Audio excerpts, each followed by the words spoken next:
Die schlechte Nachricht, das erste, was an deinem Körper verschleißt, sind die Beine. Und umso schwächer und kleiner deine Beine, das zeigen neueste Studien, umso rasanter steigt deine Gefahr für Demenz, für Alzheimer und auch für ein frühes Ableben. Willkommen zum großen Muskelaufbauvideo. Mit diesem Video wirst du verstehen, wie du durch 7 besondere Lebensmittel deine Beinkraft stärken kannst, gleichzeitig deine Gesamtkörpermuskulatur massiv kräftigst. Einfach nur, indem du diese 7 Lebensmittel in deinen alltäglichen Ernährungsplan mit einbaust. Nach diesem Video wirst du auch verstehen, welche Nährstoffe wichtig sind, damit deine Beinkraft erhalten bleibt, um dich vor Demenz, Alzheimer und anderen neurodegenerativen Erkrankungen, vor denen ich ganz ehrlich am meisten Angst habe, auch wenn Angst die Seele auffrisst. In der Bibel der häufigste Satz ist: habe keine Angst, Gott ist mit uns. Trotzdem, diese 7 Lebensmittel, die solltest du nicht verpassen. Die ermöglichen dir nämlich ein gesundes und langes Leben, bis du 99 Jahre alt bist. Warum ist das ein großes Problem? Die sogenannte Sarkopenie der Beine, also der Muskelschwund in den Beinen, tritt sehr, sehr schnell auf, weil der Blutfluss in die Beine mit dem Alterungsprozess reduziert wird. Unter anderem auch, weil neurotrope Faktoren wie das BDNF, also der Brain-Derived Neurotrophic Factor, mit dem Alter reduziert werden. Denn diese Faktoren werden produziert, wenn die Beine stark sind. Und deswegen gibt es diese starke Korrelation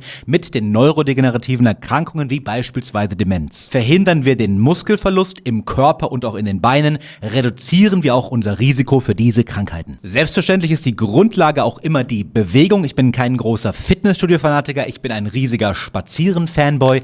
Ich laufe gerne meine 10.000 Schritte, das hält die Beine natürlich auch stark, aber das ist nur der Reiz. Und wenn wir uns nicht die richtigen Nährstoffe geben, dann können unsere Beine auch nicht stärker werden. Menschen, die sehr, sehr viel laufen, aber die falschen Lebensmittel essen, leiden oftmals sogar unter einem stärkeren Muskelschwund, einer stärkeren Sarkopenie. Das sind auch oftmals Menschen, die tatsächlich früher sterben. Also umso schwacher die Beine, umso weniger Beinmuskulatur vorhanden ist, umso früher eine Korrelation, keine direkte Kausation, der Tod. Und das liegt auch daran, dass beispielsweise Oberschenkelhalsfrakturen massiv zunehmen, wenn die Beine schwach sind. Also diese 7 Lebensmittel wirklich ein Gamechanger. Und ein kleiner Bonustipp, bevor wir reinstarten: Versuch deine Cola zu reduzieren.